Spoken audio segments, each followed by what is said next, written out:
Hello student, स्वागत है आप सभी का एक बार फिर से हमारे इस ऑफिशियल यूट्यूब चैनल में जिसका नाम है एसोल सॉल्यूशन। मैं चंदन कुमार हाजिर हूँ आप सभी के सामने अपनी एक और नई वीडियो के साथ। सो गाइस, आज के इस नई वीडियो में हम बात करेंगे उन सभी स्टूडेंट्स के लिए जो कि एसओएल, एनसीवैप या फिर दिल्ली यूनिवर्सिटी में किसी भी रेगुलर कॉलेज के स्टूडेंट्स हैं, उनके पास में बीए प्रोग्राम का कोर्स है और वो 6th सेमेस्टर के स्टूडेंट्स हैं और उनके पास में स्किल एनहेंसमेंट का जो सब्जेक्ट है उसके अंदर में उनके पास में एजुकेशन का सब्जेक्ट है। तो आज की नई वीडियो उन सभी के लिए इम्पॉर्टेंट है। यहाँ पर आज हम फर्स्ट वीडियो है इस पूरे के पूरे सब्जेक्ट की यूनिट नंबर 1 डिस्कस करेंगे। इस फर्स्ट यूनिट में आपके कौन कौन से एग्जाम में क्वेश्चन बन सकते हैं हम सिर्फ वही क्वेश्चन बताएंगे, क्योंकि अब एग्जाम में आप सभी के बचा है कम टाइम। तो आज जैसे इस वीडियो में एक इंपॉर्टेंट क्वेश्चन चूज किया है, ऐसे ही इस पूरी के पूरी यूनिट से जितने भी इंपॉर्टेंट क्वेश्चन बनेंगे वो सारे के सारे आपको समझा दिए जाएंगे और बाकी जो जो नई नई यूनिट आप सभी के लिए ऐड हुई है उसको भी आप सभी के लिए समझा दिया जाएगा। तो यहाँ पर सबसे पहले क्वेश्चन नंबर 1 है आप सभी के लिए फर्स्ट यूनिट का नाम है संचार, मीडिया और शिक्षा। मौखिक संचार और लिखित संचार में क्या अंतर है समझाइए। तो इसमें मौखिक संचार सबसे पहले क्या होता है, पहले आपको इसको एक्सप्लेन करना है। तो आप सब क्लास 12 तक बहुत अच्छी तरीके से पढ़ा है, आप सभी को पता है कि संचार दो व्यक्तियों के बीच में अपनी सूचनाओं, ज्ञान या फिर अपने विचारों की अभिव्यक्ति कहलाती है। इसमें दो व्यक्ति होते हैं, कोई भी हो सकता है, दो व्यक्ति, उसके बीच में एक दूसरे के विचार, ज्ञान या फिर सूचनाओं का आदान प्रदान ही संचार कहलाता है। संचार की उत्पत्ति आपने पढ़ा है, संचार जो है वो चल धातु जो है उससे उत्पन्न हुआ है, जिसका अर्थ होता है चलना। यानी अगर हम देखें संचार जो है वो हमेशा आगे बढ़ने वाली चीज़ है। इस क्वेश्चन में हमें डिस्कस करना है कि संचार के लिखित रूप में और मौखिक रूप में क्या अंतर होता है। जैसे कोई चीज़ जब आप तक कोई संदेश लिखित रूप में पहुंचता है तो वो क्या कहलाता है, लिखित संचार। लेकिन आपको कोई व्यक्ति कोई जानकारी देता है, कोई सूचना देता है या कोई अपने विचार की अभिव्यक्ति आपसे करता है, सिर्फ आपसे, एक समय में सिर्फ आपसे, तो वो संचार कहलाता है। आई होप आपको जनसंचार के बारे में भी पता होगा कि जब एक ही समय में हम एक से ज़्यादा लोगों तक अपनी बातों को पहुंचाते हैं तो वो जनसंचार कहलाता है। हम इसके अंदर इंटरनेट को भी शामिल कर सकते हैं। तो नाउ यहाँ पर हम संचार क्या होता है, जनसंचार क्या होता है, ये हमने समझ लिया।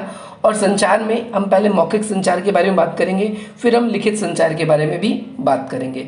तो भाई, संदेश संचार प्रक्रिया में एक महत्वपूर्ण भूमिका निभाता है। संदेश जो होता है, जो भी हमारी सूचना होती है, सूचना को उस तरीके से प्रसारित करने के लिए, यानी अपनी जो भी सूचना है उसको किसी दूसरे व्यक्ति को बताने के लिए ये एक बहुत ही अच्छा वे समझा जाता है। संचार उस प्रक्रिया में उपयोग किया जाता है जब आप अपने विचारों को किसी दूसरे व्यक्ति को देते हो या फिर अपने किसी विचार को किसी दूसरे को समझाने का प्रयास करते हो। इसमें मौखिक भी हो सकता है संचार के अंदर और लिखित भी हो सकता है। यानी यहाँ पर लिखा हुआ है कि संचार जो है वो कैसा है, मौखिक भी हो सकता है और लिखित भी हो सकता है। मौखिक रूप से यानी बोलकर, मौखिक रूप का मतलब क्या है, बोलकर जब हम अपने विचारों को किसी दूसरे तक पहुँचाते हैं तो वो मौखिक संचार के अंतर्गत आता है। अगर हम लिखित रूप में लिखकर किसी व्यक्ति तक अपनी बातों को, विचारों को पहुँचाते हैं तो वो लिखित संचार के अंदर आता है। अगर हम बात करें मौखिक संचार के बारे में तो ये संचार का सबसे पुराना साधन है, जिसे आमतौर पर सूचनाओं के आदान प्रदान के लिए, एक दूसरे से बातचीत करने के लिए या फिर हम अपनी आवश्यकता में कोई वस्तु किसी से मांगते हैं तो उस समय हम मौखिक संचार का प्रयोग करते हैं। तो मौखिक संचार जो है वो लिखित संचार से ज़्यादा पुराना है, आप लोगों को ये भी ध्यान रखना है। अंतर की बात करते हैं तो मौखिक संचार में और लिखित संचार में सबसे पहला डिफरेंस क्या है, सबसे पहला डिफरेंस ये है कि मौखिक जो है वो बोल के हम अपनी अभिव्यक्ति करते हैं और लिखित रूप में मौखिक संचार जो है वो लिखित संचार की तुलना में काफ़ी पुराना है। ये आपको ध्यान रखना है। जिसे अगर हम देखें आमतौर पर सूचनाओं को आदान प्रदान करने के रूप में हम इसका उपयोग करते हैं। साथ ही साथ इसमें बोले गए शब्दों के माध्यम से हम अपनी जानकारी को जुटाने या उसको प्रसार करने की कोशिश करते हैं। ये भी आपको याद रखना है। दूसरी ओर लिखित संचार की बात करें तो ये एक कैसा है, औपचारिक साधन है। औपचारिक का मतलब ऑफिशियल, यानी अनौपचारिक साधन की अगर हम बात करें, अनौपचारिक संचार के साधन कौन कौन से होते हैं तो आपको याद रखना है, पेपर में घुमा के क्वेश्चन भी पूछता है। तो आप ध्यान रखेंगे कि जो मौखिक संचार है वो कैसा है, अनौपचारिक। और औपचारिक की बात करें तो लिखित। जैसे गवर्नमेंट की ओर से अगर आपके पास में कोई भी डिक्लेरेशन आता है, समन आता है, कोई ऑर्डर आता है, तो उस समय हम देखते हैं लिखित रूप से हमें वो उनकी तरफ से अभिव्यक्ति हुई होती है। तो संचार का अगर हम बात करें, लिखित रूप औपचारिक साधन है जिसमें संदेश को ध्यानपूर्वक लिखा जाता है, तैयार किया जाता है और उसे सामने वाले व्यक्ति तक पहुंचाया जाता है। इस संदर्भ में कानून, रिकॉर्ड, ये सब महत्वपूर्ण माने जाते हैं। मौखिक की बात करें तो आपको ध्यान रखना है, संचार मौखिक भी हो सकता है और लिखित भी हो सकता है। एक चार्ट मैंने आप सभी के लिए प्रिपेयर किया है, इस चार्ट के थ्रू आप इसको अच्छे तरीके से समझ सकते हैं। तो यहाँ पर संचार के लिए क्या क्या आधार है और हम दोनों की तुलना कर सकते हैं। तुलना करने का मतलब सिंपल सा है कि हम दोनों में डिफरेंस क्रिएट कर सकते हैं। सबसे पहला मौखिक संचार और लिखित संचार। तो मौखिक में क्या होता है, बोले गए जो भी शब्द होते हैं उसके माध्यम से विचार, सूचना या संदेश का आदान प्रदान होता है। इसे इंग्लिश में हम कम्युनिकेशन कहते हैं। अगर हम लिखित रूप की बात करें तो लिखित में हो सकता है प्रिंटिंग भी आ जाए, कोई मैसेज आ जाए, कोई हमारी आइडिया आ जाए, कोई राय आ जाए हमारी, या कोई जानकारी है उसको हम लिखित रूप में शेयर करते हैं। अच्छा, तो भाई इसमें मौखिक संचार में मेन संचार का साधन क्या होता है, मुंह होता है जिसकी मदद से हम बोलते हैं। और लिखित संचार में बात करें तो भाई पाठक की सहायता से संचार होता है, क्योंकि लिखित रूप में जब हम कोई चीज़ देते हैं तो जब तक उसे कोई पढ़ेगा नहीं, डिकोड नहीं करेगा, जब तक उसको कोई समझेगा नहीं, तब तक उसको उस संचार का कोई फायदा नहीं। अगर फॉर एग्जांपल अगर हम बिना पढ़े लिखे लोग को या कि ना किसी अनपढ़ व्यक्ति को हम कोई लिखित रूप में कोई चीज़ दे दें और जो चीज़ उसको समझ ना आए, तो हमारे और उसके बीच में कभी भी संचार हो ही नहीं पाएगा। तो मुंह की मदद से हम मौखिक में संचार करते हैं और साथ साथ जो लिखित संचार होता है उसमें पाठ की सहायता से। इसके अलावा मौखिक संचार जो हम करते हैं उसमें पढ़ा लिखा, साक्षर मतलब होता है पढ़ा लिखा होना। तो पढ़ा लिखा होना ज़रूरी नहीं है जब हम बोल के संचार करते हैं, हमें बस ये है कि भाषा संबंधित ज्ञान होना चाहिए। हमें भाषा लिखनी आती है या नहीं आती इस बात से कोई फर्क नहीं पड़ता। और अगर हम लिखित रूप में संचार कर रहे हैं तो हमें पढ़ा लिखा होना ज़रूरी है। अगर हम बात करें मौखिक रूप में तो वो तेज़ी से, तीव्रता से संचार किया जा सकता है। लेकिन अगर हम बात करें लिखित रूप में तो पहले उस चीज़ को लिखा जाएगा, टाइप किया जाएगा, उसके बाद किसी सामने वाले के पास पहुंचेगा, उसे वो डिकोड करेगा यानी समझेगा और उसके बाद में उसका उत्तर देगा। अगर उसको समझ में नहीं आता है तो वो संचार नहीं कहलाएगा। तो इस बात का ध्यान रखना होता है हमें। और मौखिक रूप में सबसे बड़ा फायदा ये है कि अगर हमें कोई चीज़ समझ नहीं आई तो हम फटाफट पूछ भी सकते हैं। प्रमाण की तो भाई मौखिक संचार में कोई प्रमाण का रिकॉर्ड नहीं होता। जैसे आप इस वीडियो को अभी देख रहे हैं, फिलहाल के लिए मैं कोई बात बोल रहा हूँ तो उस चीज़ का अगर मैं आपको यही चीज़ क्लास में पढ़ा रहा होता तो आपके पास में इसका कोई प्रमाण नहीं होता, क्लास बीत गई तो बीत गई। लेकिन अगर हम बात करें हम लिखित रूप में कोई संचार कर रहे हैं तो उसका क्या होता है, मैसेज के रूप में या फिर उस पत्र के रूप में हम इसको स्टोर करके रख सकते हैं। हम रिकॉर्ड के रूप में हम उसको सेव करके रख सकते हैं। इसके अलावा मौखिक संचार जो होता है तत्कालीन प्रक्रिया द्वारा दी जा सकता है, उसके हिसाब से परिवर्तन भी किया जा सकता है फटाफट। लेकिन अगर हम बात करें तो भाई फीडबैक में इसके समय लगता है, पहुंचा नहीं पहुंचा, समझ आया नहीं आया, जब तक सामने से हमारे पास कोई मैसेज नहीं आता जब तक हमें उसमें पता नहीं चलता। इसके अलावा लास्ट में एक चीज़ ये याद रखना है आप लोगों को कि मौखिक संचार में गलतफहमी की संभावना बहुत ज़्यादा होती है, लिखित संचार में गलतफहमी की संभावना काफ़ी कम होती है। अच्छा, तो अब हम मौखिक और लिखित संचार के बारे में थोड़ा सा और जान लेते हैं। तो इनकी परिभाषाएं क्या होगी, क्योंकि आपको पेपर में परिभाषाएं भी मेंशन करनी होगी।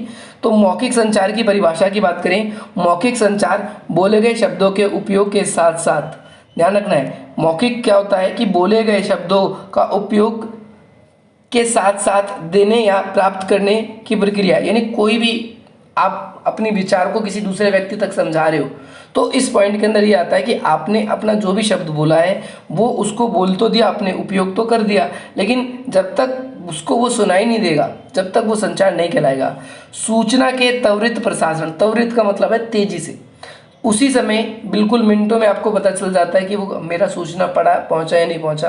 लेकिन लिखित रूप में आज की टेक्नोलॉजी तो काफ़ी ज़्यादा एडवांस हो गई है, तो अपनी कोई भी चीज़ है ईमेल के थ्रू, व्हाट्सअप या फिर जो भी अलग अलग सोशल मीडिया है उनके थ्रू हम बात कर लेते हैं, कनेक्ट हो जाते हैं अपने रिश्तेदारों से। लेकिन पहले के समय पर पत्र जाया करते थे, तो अगर अमेरिका मुझे कोई पत्र भेजना है तो पत्र वो कई दिन लग जाते थे पहुँचने में। तो ये हम इसके अंदर एक प्रॉब्लम देखते हैं कि भाई जो लिखित संचार है उसमें काफ़ी टाइम लगता है।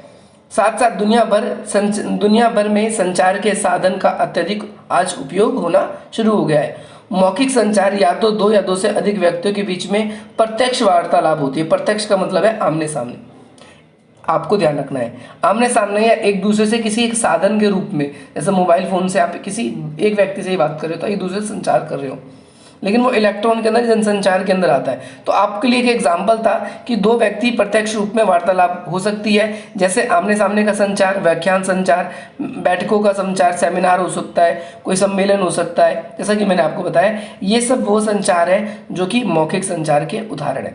इसके अलावा जो टेलीग्राफिक वार्तालाप है, जो टेलीफोन पे होती है, वीडियो कॉल्स पे होती है या फिर वॉइस कॉल पे होती है, सूचनाओं का आदान प्रदान, ये भी मौखिक में ही आता है। इसके अलावा संचार की इस विधि के बारे में सबसे अच्छी बात यह है कि संचार जो है, जो भी संचार दो व्यक्ति के बीच में हो रहा है, एक तो जो भी शेयर कर रहा है अपनी बात तो उसे हम बोलते हैं प्रेषक, और जो भी संचार को ग्रहण कर रहा है वो होता है रिसीवर। ये दोनों पक्ष जो है वो बिल्कुल तंदुरुस्त और एक दूसरे से बातें सुनने के लिए बिल्कुल तैयार होने चाहिए। अगर जो प्रेषक है वो अपनी बात कह देगा लेकिन रिसीवर उस बात को नहीं सुनेगा तो दोनों के बीच में कभी भी संचार नहीं हो पाएगा। तो इसके अलावा हमें उसके एक दूसरे की भाषा समझनी आनी चाहिए। चेहरे की अभिव्यक्ति भी संचार में बहुत बड़ी भूमिका निभाता है। कई बारी हमें शोर शराबा हो रहा है तो हम एक दूसरे के हाव भाव से या एक्सप्रेशन से भी, हम फेशियल एक्सप्रेशन जिसे बोलते हैं, उसके थ्रू भी हम चीज़ों को समझ जाते हैं। तो आपको ये याद रखना है। सेकंड चीज़, अब नीचे हम बात करेंगे लिखित संचार की परिभाषा की। तो लिखित संचार जिसमें संदेश लेखन या फिर प्रिंटिंग, मुद्रित का मतलब होता है प्रिंटिंग के रूप में प्रेषित होती है और संदेश को इसी रूप में माना जाता है। यह संचार का दुनिया का सबसे विश्वसनीय तरीका है। विश्वसनीय तरीका का मतलब क्या होता है? सबसे ज़्यादा भरोसे लायक, क्योंकि जो चीज़ लिखित में होती है उसको इनकार या फिर हम कह सकते हैं डिनाई नहीं किया जा सकता, लेकिन कोई व्यक्ति है वो अपनी बातों से मुकर भी सकता है। तो ये एक औपचारिक साधन भी होता है, ये भी आपको ध्यान रखना है, जो कि व्यापार और या फिर दुनिया के और भी क्षेत्रों में लिखित रूप में जो भी कॉन्ट्रैक्ट होते हैं उन सबको पसंद किया जाता है। इसके विभिन्न प्लेटफॉर्म है लिखित के, जैसे आज के समय में इंटरनेट पे भी, जैसे ईमेल होगी, पत्रकारिता होगी, समाचार पत्र हो गए, पाठक संदेश, रिपोर्टिंग आदि, ये सब लिखित संचार के ही क्या है एग्जाम्पल है। तो इसके कुछ फ़ायदे भी हैं लिखित संचार के, जैसे क्या है, जैसे उसके भी फ़ायदे थे मौखिक के कि इंस्टेंटली हमें पता चल जाता है। तो लिखित संचार का सबसे बड़ा फ़ायदा ये है कि हम उसे भविष्य में उसका जिक्र करना या भविष्य तक उसको सेव करके रखना आसान हो जाता है। संदेश प्रसारित करने से पहले कोई व्यक्ति इसे संगठित तरीके से या फिर संशोधित या फिर लिख सकता है, यानी संचार करने से पहले आप उसे जिस मर्जी तरीके से अपने रूप से जैसा आपको लिखना है उस संचार को, पर्टिकुलर चीज़ को अपने हिसाब से लिख सकते हो। संदेश की गलत व्याख्या की संभावना बहुत ही कम होती है। अगर हम बात करें जो चीज़ रिटर्न में है तो उसकी गलत भावना जो है वो समझना या गलत चीज़ों को कंसीडर कर लेना वो काफ़ी कम होता है, क्योंकि सावधानी से इसमें शब्दों का चुनाव होता है। संचार लिखने से पहले योजनाएं बनाई जाती है जो भी लिखित रूप में आप संचार करते हो, और अभिलेखों को सुरक्षित करने के कारण कानूनी साक्ष्य उपलब्ध होते हैं। तो कल को कोई प्रॉब्लम भी हो जाती है तो लिखित रूप में जो है वो हमारी काफ़ी हेल्प करता है। लेकिन जैसा कि हम जानते हैं कि हर चीज़ के दो पहलू होते हैं, इसी तरह लिखित संविधान की भी कुछ कमियां हैं, जैसे काफ़ी समय लगने लगता है जब लिखते हैं हम इसको, तो इसमें सिर्फ वही व्यक्ति समझ सकता है जो पढ़ा लिखा हो। इसके अलावा वर्तनी या फिर मात्राओं की अगर कोई गलती हो जाती है तो उसमें इसका गलत अर्थ भी समझा जा सकता है, और ये कभी भी अगर हम इसका ध्यान नहीं देंगे तो ये हमें प्रॉब्लम में डाल सकता है। संचार के इस मोड में बहुत सारी कागजी कार्रवाई होती है, यानी लिखना, पेपर, बहुत सारी चीज़ें हैं, ये सारी चीज़ें इसके अंदर कंसीडर करेंगे। अब हम बात करेंगे संचार और लिखित संचार में मुख्य अंतर क्या क्या है। वैसे तो शुरू में भी हमने बात कर ली, लेकिन अब हम कुछ अंतरों के बारे में बात कर लेते हैं। कुछ पॉइंट्स हैं जो कि आप लोगों के लिए, सबसे फर्स्ट पॉइंट है संचार का प्रकार, जिसे प्रेषक मौखिक रूप से संदेश भेजता है और उस सूचना को वो प्रसारित करता है, तो मौखिक रूप से भेजा जाता है मौखिक संचार में, लिखित रूप में भेजा जाता है लिखित संचार में। सबसे फर्स्ट पॉइंट आप लोगों को ये ध्यान रखना है। सेकंड पॉइंट, जो लिखित संचार है वो पूर्व में पहले ही हम उसको तैयार करते हैं और उसके बाद उसकी अभिव्यक्ति होती है, लेकिन मौखिक संचार कई बारी हम उसको पहले से तैयार नहीं करते लेकिन फिर भी वो अभिव्यक्त हो जाता है, और कई बार इसी वजह से गलत शब्दों का चयन भी मौखिक में हो जाता है। लिखित के अगर हम बात करें तो रिकॉर्ड के रूप में इसे उचित पूर्वक रखा जा सकता है, और मौखिक संचार इसके ठीक विपरीत है, उसे हम सेव करके जल्दी नहीं रख सकते। मौखिक संचार लिखित संचार से तेज है, क्योंकि मैं जैसे भी आपको बात बता रहा हूँ, जितनी तेज़ी से मैं आपके सामने बोल पा रहा हूँ उतनी तेज़ी से मैं आपके सामने लिख के नहीं समझा सकता। इसके अलावा आपको ये याद रखना है कि एक बार बोले गए मौखिक संचार के मामले में उल्टे नहीं किए जा सकते, यानी जो भी चीज़ आपने बोल दी उसको ठीक नहीं कर सकते आप।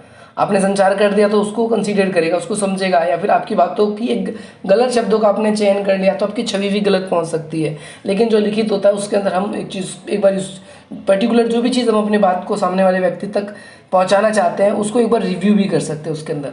संदेश की गलत व्याख्या संचार में संभव है, तो गलत भी हो सकता है, ऐसे लिखित में भी कुछ गलत हो सकता है, ऐसे कि मैंने बताया। और वैसे लिखित में तो वैसे ना के बराबर ही होता है, लेकिन लिखित में भी जिस व्यक्ति को मात्राओं की वर्तनी की प्रॉब्लम है तो उसके लिए प्रॉब्लम हो सकती है। लास्ट पॉइंट की बात करें 7th पॉइंट की, तो मौखिक संचार जो होता है वो प्राप्तकर्ता के त्वरित प्रक्रिया प्राप्ति होती है, यानी जो भी हमने संचार मौखिक रूप में दिया किसी को तो त्वरित मतलब तेजी से उसका रिएक्शन मिलता है। लेकिन लिखित अगर हम कोई चीज़ भेजते हैं किसी के पास में तो वो काफ़ी देर बाद हमारे पास में उसका फीडबैक आता है जिस भी तरीके से। सो होपफुली स्टूडेंट्स, ये फर्स्ट वीडियो थी और आप लोगों के मैंने कुछ समय भी लिए, और इस समय लेने के बाद में आप सभी को आज की इस नई वीडियो से बहुत वैल्यू भी मिली होगी। अगर आप चाहते हैं इसी प्रकार से हमसे जुड़े रहना तो हमारे चैनल को सब्सक्राइब करें, अधिक से अधिक मित्रों तक शेयर करें, और हमारे डिस्क्रिप्शन बॉक्स में दिए गए जो भी लिंक्स हैं उन लिंक्स पे जाकर हमें फॉलो करें। चाहे इंस्टाग्राम का अकाउंट हो हमारा, चाहे टेलीग्राम पे हो, चाहे फेसबुक पे हो, आप वहाँ पर भी हमसे जुड़ सकते हैं। और इसके अलावा अगर आप लोग और भी क्लासेस चाहते हैं तो डिस्क्रिप्शन बॉक्स में दिए गए आर्ट्स पॉइंट क्लासेस चैनल को भी सब्सक्राइब कर सकते हैं। मिलते हैं आपसे अपनी अगली वीडियो में। जय हिंद, जय भारत।